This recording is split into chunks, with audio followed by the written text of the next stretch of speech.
Zakat pulda qarzlarning qarzini to'lab o'tishning hukmi. Savol. Assalomu alaykum. Birisi menga qarzdor edi. Hozircha uning qo'lida menga qaytargudek puli yo'q. Yaqinda birilar zakat pulini qarziga bog'lab qolganlarga bermoqchi bo'ldi. U kishi zakatini qarzdorning qo'liga bermay, bevosita menga berib, uning qarzini to'lab etsa bo'lamdi. Javob. Va alaykum assalom va rahmatullohi va barakatuhu.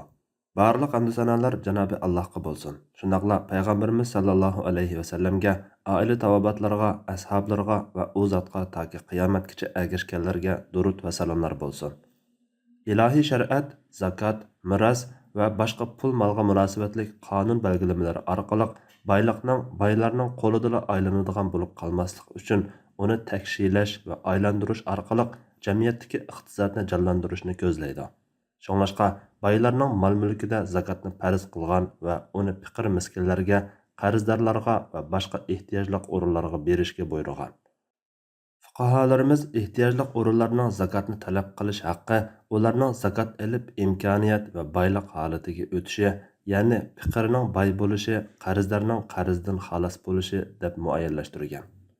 Zakat 8 turli kishiga sarf qilinadigan bo'lib, buni Alloh taolo o'zi Qur'on Karimda aniq qilib belgilab o'tgan.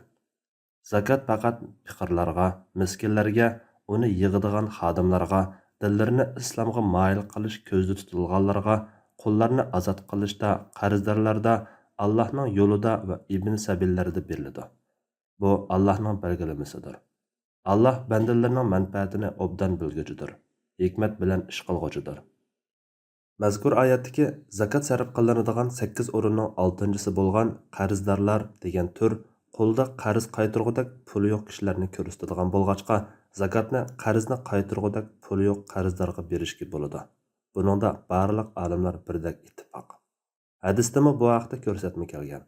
Payg'ambar alayhissalomning zamonida bir odam bir bog'ning mevasini sotib olgan bo'lib, keyin bog' ofatga uchradi. Shuning bilan u odam qarzga bog'lib qolgan edi. Payg'ambar alayhissalom sahobalariga uninga sadaqa beringlar dedi.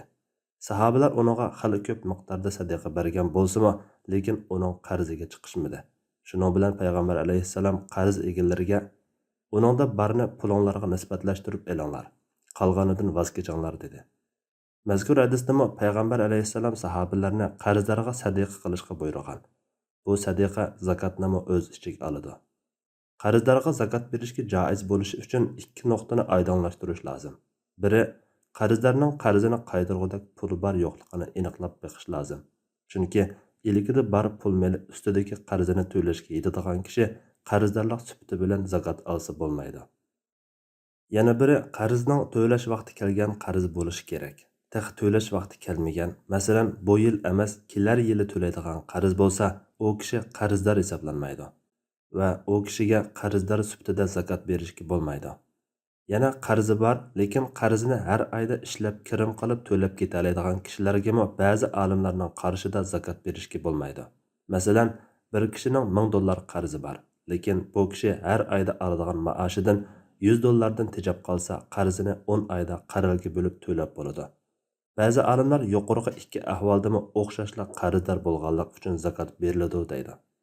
Ammo to'lash vaqti kelgan qarzi bor va qarzini qaytargudek puli yo'q, shundaqla har oyda qiladigan kirimidan eshinib, u qarzini to'lay olmaydigan kishiga kelsak, zakat berguchi qarzini to'lab o'tmoqchi bo'lsa, zakatni qarzdorning qo'liga bersa, qarzdor u pul bilan qarzini to'lisi bo'ladi.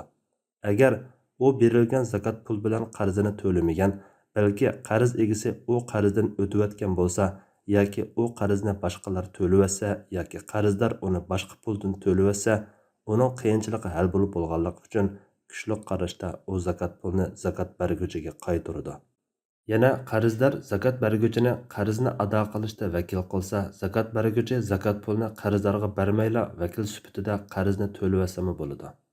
Yana vakil qilinmasa-mu, zakat berguchi zakatini qarzdorning o'ziga bermay, qarz egasiga berib qarzini to'lab etsa bo'ladi. Bu joiz. Faqatla qarzdorni xabarlantirib qo'ysa bo'ladi. Bu ahvolda zakatni topshirib olgan qarz egasi kambag'alning vakili bo'lgan bo'ladi. Mazkur oyatda Alloh taolo zakatni 8 o'ringa belgilaganda boshdagi 4 o'rinni lam harfi bilan, keyingi 4 o'rinni fi harfi bilan ifodalagan. Chunki dastlabki 4 o'rin zakatni qo'liga mulk qilib topshirib oladiganlardir. Ammo keyingi 4 o'rin zakotni mulk qilib qo'liga topshirib olmaydi. Ularning qo'liga topshirishmi shart qilinmaydi, balki ularning manfaati uchun sarf qilinadi. Masalan, qo'lni ozod qilishga sarf qilingan zakotni qo'lni sotgan xo'jayinlar oladi. Qarzdorlarga sarf qilinadigan zakotni qarzdorlar emas, qarz egalari oladi. Demak, bu o'rinlarda zakotni qarzdorga mulk qilib tutqizish shart qilinmaydi. Undaqda qaysi afzal? Zakot pulni qarzdorga berishmi yoki qarz egasiga berishmi? Zakotni olgan qarzdor ishonchli kishi bo'lib, olgan zakot bilan qarzini to'lashga aldiraydigan bo'lsa, qo'liga berilsimi bo'ladi. Ammo qarzni to'lamay buzib chechib o'tadigan bo'lsa, qo'liga bermay qarzini to'layotgan tuzuk. Zakot pulda meyitning qarzini ado qilsa bo'lamdi. Ko'pchilik olimlarning nazarida zakot pulda meyitning qarzini ado qilsa bo'lmaydi. Chunki Payg'ambar alayhissalom meyitning qarzini zakot puldan to'lab qo'ymagan. Joiz bo'ladigan tarafi bo'lsa to'layotgan bo'ladi. Agar bu joiz deyiladigan bo'lsa, hayot kishilarning qiyinchiliklari hal bo'lmay qolishi turg'anli gap. Shunga hayot kishilarning qiyinchiligini hal qilish, ularni qarzning xijolatidan qutuldirish oldin o'ringa qo'yilgan desakmi bo'ladi.